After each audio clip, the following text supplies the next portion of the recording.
Muy buenos días, bienvenidos al programa número 4 del programa Voces Plurales de la Asociación Hacha Cuernes. Hoy tenemos, como siempre, la compañía de Jennifer, quien junto a ella iremos presentando un invitado especial y hablando del tema del día de hoy que está referido a la ideología de género y las otras visiones que existen. Jennifer, por favor, preséntanos al invitado del día de hoy. Muchas gracias, Romina. ¿Cómo están? ¿Cómo están a toda la audiencia? Como tú dijiste, vamos a tratar sobre si existe o no la ideología de género, las diferentes perspectivas que existen sobre el tema. Hoy tenemos a un invitado muy especial. Él es Boris, que es estudiante de la carrera de Historia de la Universidad Mayor de San Andrés y también es coordinador local de Estudiantes por la Libertad, Bolivia. Bienvenido, Boris. Muchas gracias por la presentación y es un placer estar aquí en su programa. Bueno, yo te quiero preguntar, Boris, ¿qué debemos entender por ideología de género? ¿A qué nos referimos? ¿Qué pensamientos vienen cuando hablamos de ideología de género? Desde mi perspectiva, mucho se ha usado en la charla conservadora, sobre todo, el término de ideología de género. Para mí, más que nada, como se lo interpreta desde esta rama, es más que nada una falacia del hombre de paja. O sea, se han inventado un argumento en muchos casos absurdos, en muchos casos demasiado exagerados, para deslegitimizar tal vez alguna de las luchas que se da por los derechos ya sea de mujeres o de los homosexuales. Pero también podríamos decir que la acepción que yo más acepto, así entre comillas, de lo que se diría ideología de género, es poder ver desde una perspectiva los problemas que aquejan a tanto a mujeres como a otras identidades de género en sí mismas.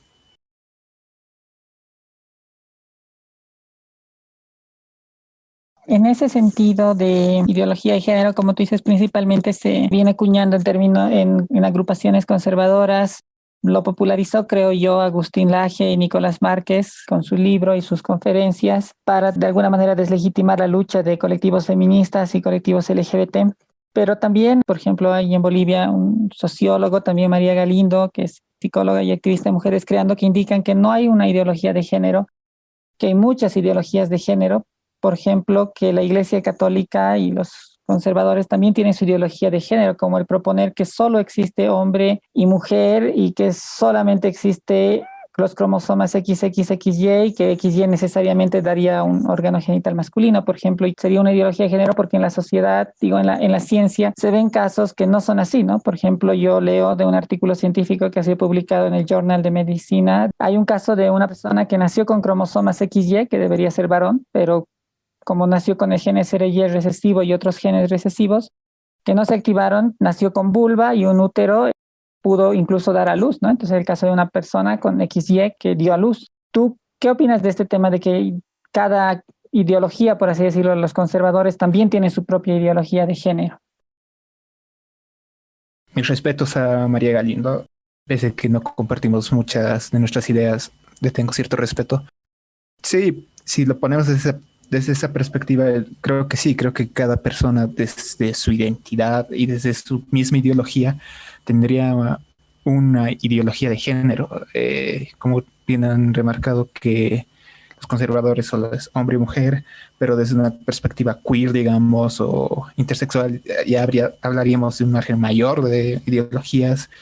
La misma ideología una ideología de género transexual, por ejemplo, donde ya no se aceptan ya los viejos cánones que habían sido implantados tanto por sectores religiosos como conservadores, digamos. Eh, sí, creo que cada uno afronta los problemas de una sociedad dependiendo desde diversas ramas, en este caso su género, su identidad de género. En este sentido, y como lo mencionas, sí hay muchos conservadores que se disfrazan de liberalistas o neoliberalistas para seguir implantando un nuevo pensamiento. Es como dicen, ¿no? Tú apoyas hasta que hay alguien en la familia que es de la diversidad o una de tus hermanas o familiares, mujeres, se vuelve feminista y pro aborto. Entonces ahí la situación cambia. ¿Tú crees que estos conservadores necesitan llamarse liberalistas para conseguir el apoyo de la población o, o usan al liberalismo para conseguir el respaldo a sus pensamientos retrógrados?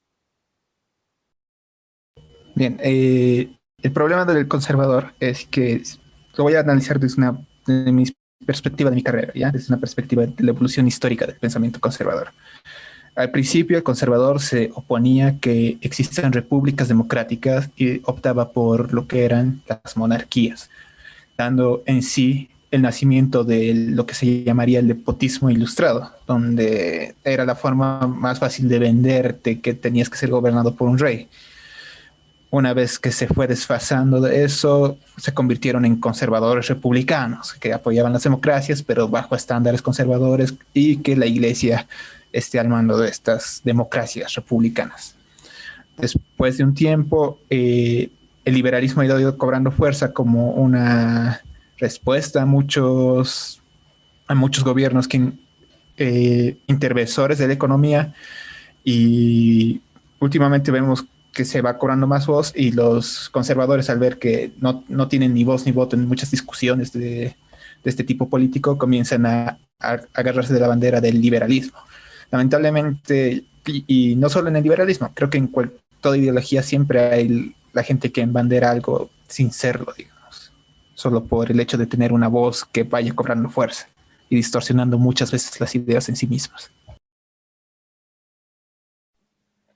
También desde una perspectiva histórica, ¿tú cuál crees que sea la verdad? Por ejemplo, el tema del cristianismo que solo define hombre y mujer y que solo existen cromosomas XXXY, cuando, como se ven en artículos científicos, no es así. Podría nacer una persona XY con vulva, o incluso hay casos de personas que nacen con cromosomas XY y XX al mismo tiempo, ¿no? Que se llama mosaicismo. Históricamente, las diferentes culturas han tenido diferentes visiones, ¿verdad? Por ejemplo, en los romanos tenían unas sacerdotisas que se castraban, o sea, eran con cuerpos de varones, se autocastraban y era una suerte de sacerdotisas transexuales, ¿no? Para la diosa, si no me equivoco, Cibeles, que eran las sacerdotisas Gallae. También se ve relatos de los cronistas españoles que llegan acá que los quechuas tenían ciertas sacerdotisas, podría decirse transexuales, que eran estas sacerdotisas con cuerpo masculino pero castradas. Entonces, ¿tú cómo ves esta evolución histórica de las diferentes perspectivas de género que han tenido las diferentes culturas? ¿Siempre ha sido solamente dos y heteronormada o ha habido así diferente variedad de aceptación de géneros y también de otras orientaciones sexuales?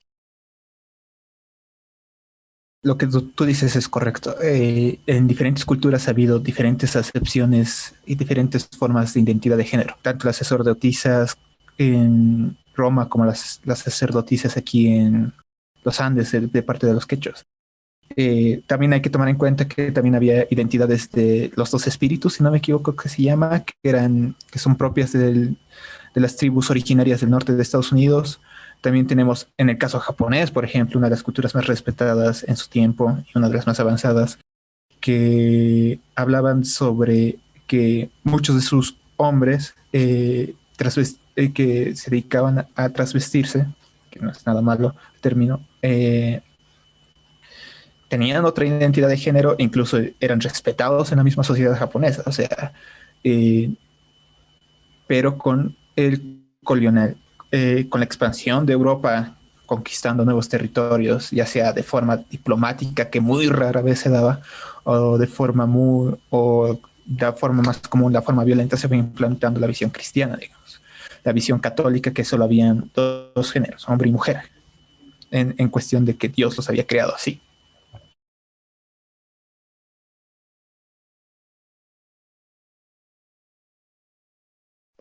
Bueno, es algo importante lo que tú mencionas en la historia, puesto que en la historia y en todas las civilizaciones se han encontrado vestigios de que, como mencionaba Jennifer, existen muchas ideologías de géneros. Cada sociedad ha tenido su concepción distinta de ver la sexualidad y la evolución de estas relaciones sexoafectivas, podríamos decirlo, no solamente con personas heterosexuales, sino también homosexuales.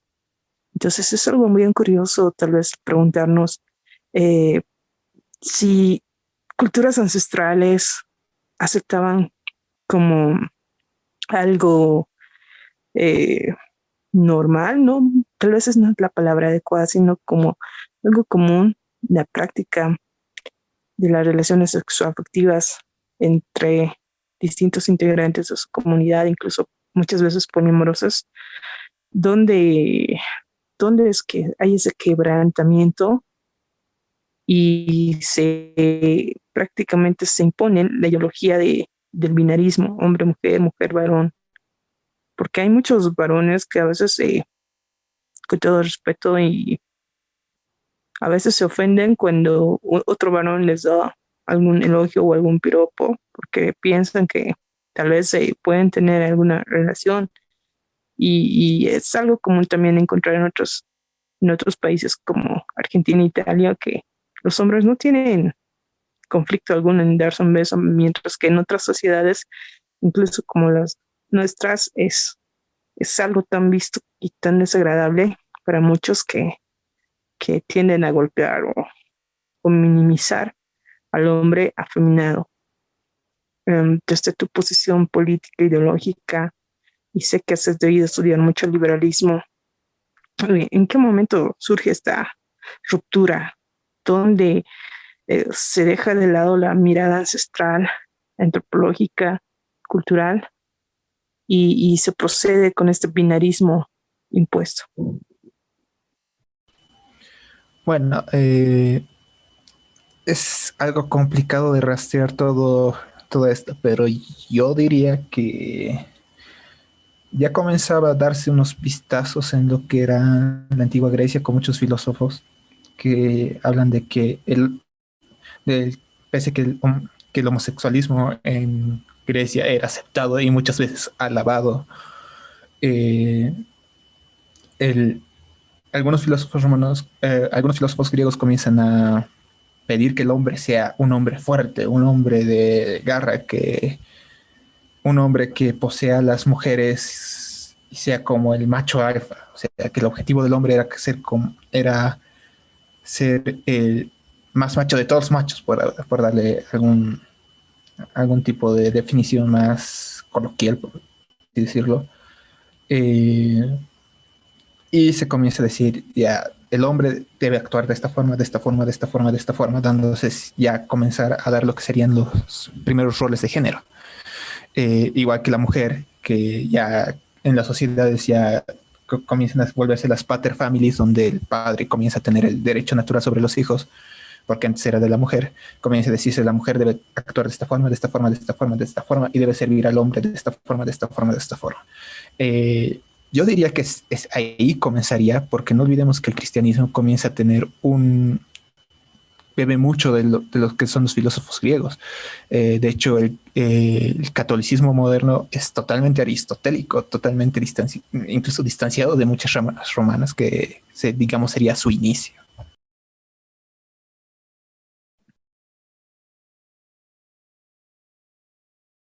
El liberalismo, ¿cómo propaga este respeto a las diferentes identidades? Porque como se vio, cada cultura, cada situación, cada persona incluso define de manera diferente una identidad.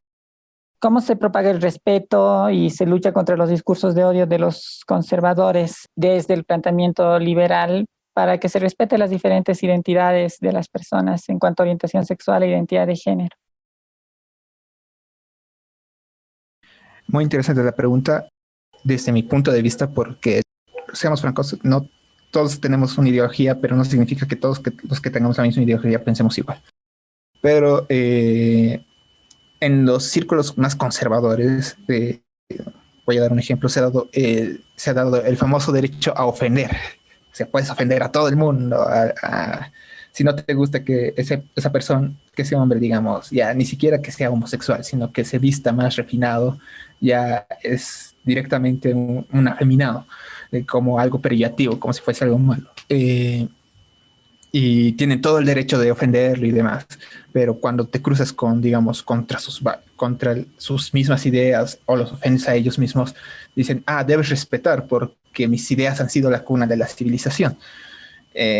No es tanto así, lamentablemente, para ellos, pero la lucha creo que sería más un ámbito intelectual, porque no me gustaría nunca llegar a la censura.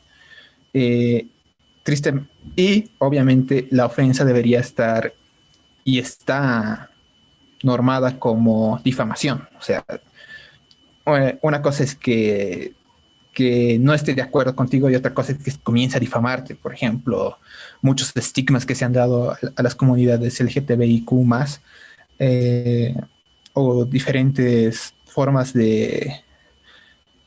violentas de discriminación. Ya te acepto que no admitas que no te gusten, ya no los aceptes en tu local, pero otra cosa es que los patees y que los vayas y los insultes en su cara, o que te inventes cosas que no son acordes a la realidad. Eso ya es muy diferente. Creo que incluso el acto mismo de defensa debería ir en contra de la difamación. En este último tiempo ha habido bastantes avances en el tema de los derechos humanos para todas las personas, pero también ha habido un retroceso muy grande en Bolivia. ¿En qué sentido? Bueno, con la llegada de algunos grupos ultraconservadores como con mis hijos no te metas y las eh, percepciones de que la comunidad LGBT está esparciendo una ideología de género financiada y está imponiendo una realidad. Muchos políticos locales se han visto en figurillas, puesto que por las elecciones locales han tenido que mostrar abiertamente su posición. En el caso del doctor Chi Hyun-jun en Santa Cruz, pues prácticamente le ha costado muchos votos, todo lo que ha ido manifestando, siendo uno de los pocos políticos que tal vez ha sido quien ha dicho de frente su pensamiento. En cambio, otras corrientes eh, políticas usan y recurren a la politiquería barata y prometen a diestra y siniestra derechos humanos para todos. Sin embargo, sabemos que estas solo son de ocasión. En Bolivia está muy claro que hay iglesias y congregaciones ultraconservadores que están promoviendo agendas que también están siendo financiadas y autofinanciadas bajo los lemas de, como mencionaba, con mis hijos no te metas, y impedir, digamos, que de alguna manera los derechos humanos se cumplan para todos. En esta forma, bajo estos preceptos, yo siento que el liberalismo de alguna manera apoya la reivindicación del cuerpo y lo aleja de la propiedad del Estado, que el Estado no tiene que mandar sobre los cuerpos, que cada persona tiene el derecho a hacer con su cuerpo lo que quiera. Eso es una de las principales consignas, ¿verdad? O cómo deberíamos entender la percepción del liberalismo en torno a la propiedad del cuerpo de cada individuo, porque está muy claro que desde que nacemos el Estado nos asume en una sola documentación, en un certificado de nacimiento que nos ampara y protege.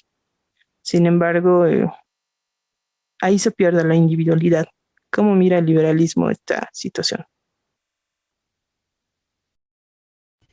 Bueno, desde la rama del liberalismo que yo apoyo, digamos, y defiendo, que sería un liberalismo más anarquista y un liberalismo punk, eh,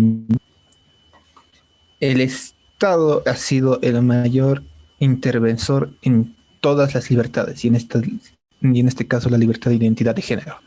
Y podemos ver en países que ya incluso es hasta condena de muerte, que te identifiques. Por ejemplo, en países árabes te la pidan por que te gusta alguien de tu mismo sexo y te han pillado profesando aquello que son tus gustos. O sea, que ni siquiera has hecho daño a nadie, solo porque te gusta otra persona que sea de tu mismo sexo. O en Honduras, Honduras creo, o Guatemala, no estoy de todo seguro, que han blindado más su constitución para prohibir que existe el matrimonio homosexual o que haya, y esto ya lo hablo por mí mismo, que haya la cuestión del aborto, por ejemplo. Eh, Creo que y en eso creo que habría el sigma total entre el conservador y el liberal, porque el conservador busca que sus valores morales, que serían los famosos valores que formaron Occidente, que ellos defienden a capa y espada y que no se dan cuenta que la sociedad ha evolucionado mucho más allá de eso y que a través del Estado quieren imponerte esto que he escuchado hasta conservadores decir que quieren poner cámaras en los colegios para ver a los profesores que imparten que se debe respetar a otras identidades y que se los pueda boicotear o que se los pueda echar de los colegios si los padres así lo desean. Te he escuchado mucho también en grupos liberales, es decir, tú te puedes identificar como tú quieras, pero no tienes por qué obligarme a mí a respetar tu identidad. ¿Cómo se solucionaría esto desde el liberalismo, desde el anarcoliberalismo, como lo llama David Friedman, al anarcocapitalismo? El respeto a la identidad del otro, ¿no? Que si te dice alguien que se llama Juana, que le digas Juana y no le estés diciendo Juan y tal, y uses ella en vez de él. ¿Cómo se soluciona este tema? Honestamente, para mí es un tema de educación y de etiqueta. O sea, ¿qué te afecta llamarle por cómo él prefiere que le llames, digamos? O sea, no te va a hacer menos persona. No le, no le estás haciendo, no te está haciendo daño. No te está pidiendo, digamos, no te está obligando a punta de pistola que seas que, le respetes, digamos. O sea, es una cuestión de educación y si no respetas esa decisión, digamos, significa que eres un maleducado, en pocas palabras. O sea, y obviamente mucha gente lo hace ya por molestar y llegas al punto del acoso. Y creo que ahí comienza el problema. O sea, ya puedes pensar que esa persona, digamos, se quiere llamar Juana, pero tú la sigues llamando Juan. Ya, pero sigues insistiendo y comienza ya, más allá de la opinión, comienza a haber un acoso. Y ya cuando comienzan las épocas del acoso, creo que ya viene un irrespeto a tu propia libertad como individuo, de sentirte seguro, porque el acoso es una forma de agresión en sí. Y creo que tienes todo el derecho de la ley, de la misma ley que nos ampare a todos por igual, de defenderte ante ese acoso. Yo creo que sería pensar en qué momento se comienza a convertir es mi opinión, a convertirse en que mi opinión se vuelva acoso. O sea, incluso una misma forma de discriminación, que sería una forma violenta en muchos casos. Así que yo creo que ahí el liberalismo, en cuanto a la igualdad de la ley y ante el respeto al principio de no agresión, creo que por ahí partiría, desde el principio de no agredir, porque un insulto o que te vayan acosando de que no eres ella, sino eres él, ya comienza a ser un tipo de agresión. Creo que es una postura bastante pragmática y bastante posible de hacer sin ir a extremos. Y aquí viene una pregunta relacionada, ¿no? Que, por ejemplo, leía un artículo del País en el que una mujer transexual está pidiendo asilo en España porque sufrió bastante discriminación y agresión en Colombia. Incluso dice que su empleador no la dejaba vestirse con ropa de mujer, ¿no? Su empleador le decía que tenía que vestirse con ropa de hombre. Bajo la lupa del liberalismo, un empleador tendría este derecho de decirle a sus empleados cómo vestirse en su lugar de trabajo si este no va a afectar, si ella es docente porque era ingeniera agrónoma, entonces no va a afectar si se pone un jean de mujer, un jean de varón, o una blusa o una camisa, entonces ¿podría el empleador ir contra este libre desarrollo de la personalidad que no afecta al trabajo e imponerle una forma de vestir para ir a trabajar? Bueno, ese es un tema bien difícil de tratar. ¿Por qué? Porque, digamos, ya el empleador es su empresa y ha puesto ciertos cánones de vestimenta, pongamos así, en su empresa, ¿ya? Y ya, y dice, los varones se van a vestir así y las mujeres así. Pero vos, como una persona, una mujer transexual, te quieres vestir como mujer y el empleador viene y te dice, no, te debes vestir como varón, si no te despido. Y ahí ya creo que juega más la subjetividad, porque, o sea, si bien David es que te va a despedir, ¿por qué él no puede respetar tu decisión de tu cuerpo, de que tú te sientes identificado de esa forma? Y ahí creo que prima más tu derecho como ser humano a escoger tu forma de vestir. O sea, no debería intervenir nadie en eso por tu identidad. A ver, un ejemplo. En un colegio nos ponen uniformes, ¿ya? Todos nos vestimos iguales. Pero las mujeres deben vestir, digamos, falda ploma y los chicos pantalón plomo. Ya, pero justo llega un muchacho que es una muchacha transexual y decide usar vestido. Y los profesores insisten que esté utilizando pantalón. Y comienza a haber una disputa ahí que ya ahí depende de la persona. Es decir, la persona debe decir, yo me considero de esta forma, este es mi cuerpo, y tú no me puedes mandar sobre mi cuerpo porque es mi propiedad, digamos. Yo puedo usar mi cuerpo como a mí me dé la gana. Estoy respetando los estatutos, me estoy vistiendo como están diciendo y me identifico con la forma de vestir de esta identidad, digamos, de ser mujer en este caso. Y no me puedes obligar a más. Estoy cumpliendo tus cánones, pero si va más allá y me quieres votar, ya puedo hablar de discriminación y que me estás agrediendo en cierta forma, porque vuelvo a decir, la discriminación es una forma de agresión, aunque muchos conservadores no quieran ver así, es una forma de agresión. Eh, bueno, ya es, el colegio no sé.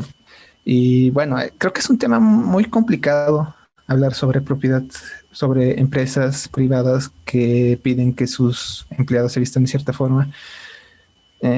Para mí son unos idiotas los que el empleador que quiso votar a esta mujer por identificarse como mujer. Y bueno, yo creo que primero es el individuo antes que una empresa, honestamente. Creo que sí tienes razón, ¿no? Como dice Axel Kaiser, lo escuché decir, ¿no? Que la libertad es precisamente que puedas desarrollar libremente tu individualidad, tu proyecto de vida sin la coacción del Estado ni de terceros, ¿no? Entonces, si ya un tercero te coacciona para que no te identifiques o no te vistas de una forma, ya también estaría vulnerando la libertad individual. Creo que sí tienes razón.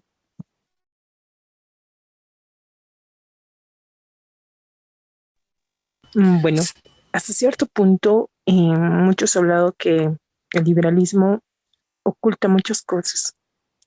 Yo quisiera preguntarte, ya despojándonos de lo político, de las corrientes políticas por un momento, ¿por qué eh, hay un cierto rechazo? O sea, yo quisiera más que todo que Boris, como persona, me diga, ¿por qué hay ese temor de un varón a que a otro varón que se identifique como gay? En tu percepción, tu mirada, ¿por qué? Porque lo que hemos visto existe una mayor aceptación hacia una mujer lesbiana o una mujer bisexual de parte de los varones, pero hay un total rechazo a un hombre gay, a que otro hombre gay identificado como gay eh, se acerque a él, inclusive a otro varón. Um, Muchas de estas ideas han sido esparcidas por la ideología de género porque piensan que o creen que se va a homosexualizar a los niños en las escuelas, pero es algo tan debatible eso, pero yo quiero conocer y saber la opinión de Boris. ¿Por qué los varones heterosexuales le tienen miedo a otro varón gay? Es lo que me preguntado muchas veces porque, o sea, yo mismo siendo heterosexual, veo que muchos amigos se espantan cuando algún compañero o algún amigo mismo del mismo círculo dice yo soy bisexual o homosexual. Eh, Creo, y esta es una hipótesis, porque no estoy en su piel, tampoco puedo decir lo que piensan, es que es como que, ay no, yo le voy a gustar y cómo le voy a... y a mí no me gustan los hombres y es como que si yo le gusto, todos se van a hacer la burla de mí. Y creo que ya son resabios del binarismo y del machismo que ha habido mucho tiempo. Eh, y que como que ese es el temor, creo que más que nada, que, que, tus, que, que tu amigo quiera ser pareja contigo y vos no quieras y que tus amigos te ridiculicen por eso. Ya creo que es algo más por presión social incluso, como he dicho, por el machismo y el binarismo que se viene dando desde hace mucho tiempo. Perfecto. Y bueno, para terminar, dos últimas preguntitas. La primera es, Bolivia tenía un concordato que se anuló el 2009 con la Iglesia Católica, que todas las escuelas públicas y privadas iban a dar la religión católica y por lo tanto imponer su ideología de género, la heteronorma y el binarismo. Y el Estado lo ha patrocinado. Entonces, para romper con esto que ha patrocinado el Estado, ¿no debería jugar también, ya que existe el Estado, un rol importante en romper esta discriminación que se generó durante décadas, porque lo firmó en 1851, si mal no recuerdo? Y la segunda pregunta es, ¿por qué las plataformas liberales a veces dan lugar a conservadores recalcitrantes como la AGE, que veo muchas plataformas en YouTube, en redes sociales, y no se distancia más de los conservadores, que cuando uno estudia académicamente se ve que tienen muchas diferencias entre liberales y conservadores? Ya, respondiendo al primer punto, yo creo que, como tú bien dices, el Estado ha tomado una parte muy negativa en todo esto y que desde Bolívar que ya se esté implantando incluso la misma religión a través de las escuelas y demás, yo creo que lo mejor que puede hacer el Estado es quitar ese apoyo, o sea, alejarse lo más posible de la iglesia y alejarse más posible de la educación para no implantar las ideas que ellos quieren que se implanten a fuerza, a capa y espada, porque seamos honestos, cuando alguien es un totalitario, la tentación de poder enseñar lo que él desee y como él desee siempre va a estar ahí. Creo que sería blindar lo más posible la educación de esos temas, o sea, blindar la educación de esas intervenciones muchas veces odiosas. Y respondiendo al segundo punto, yo creo que esos son errores que he visto en muchas plataformas, como tú dices, que que nos estamos acercando a demasiados liberales recalcitrantes. Obviamente no podemos estar diferenciados del todo, digamos. O sea, tal vez en algún punto algún conservador tenga algo que me agrade, digamos. Digamos, una idea de que la justicia debe ser transformada para que el Estado intervenga menos. O sea, estoy de acuerdo en eso. Pero que, no sé, creo que el virus conservador se ha adentrado, peor que el coronavirus, en los círculos liberales. Creo que ese es el problema. Creo que muchos están como lobos disfrazados de ovejas en estas plataformas y que están aprovechando la voz que ya tiene el liberalismo, que ha ganado popularidad con las últimas crisis políticas que ha habido y que están aprovechando el juego para meterse. Y creo que en algunos casos nos estamos dejando ganar y en otros lugares estamos dando muy buena resistencia. Espero que gane la resistencia a este virus que se mete muchas veces de forma disimulada. Muchas gracias, Boris, por tu tiempo el día de hoy. Es muy valioso y bueno, sí quisiera terminar con que muchos conservadores dicen que la cultura griega y romana es parte de la tradición occidental y que esa es la base. El filósofo judío Filón de Alejandría describía ciudadanos romanos varones que invertían grandes sumas de dinero para transformar su cuerpo en un cuerpo femenino. Entonces se ve desde la cuna de la civilización occidental que ha existido siempre todas estas personas de diferentes géneros, de transexuales, homosexuales. Y muchas gracias por tu aporte. Muchas gracias por la invitación y fue un placer participar en este programa.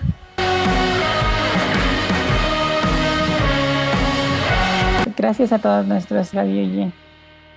No se olviden, estaremos la siguiente semana con un nuevo invitado o invitada. Gracias por la sintonía.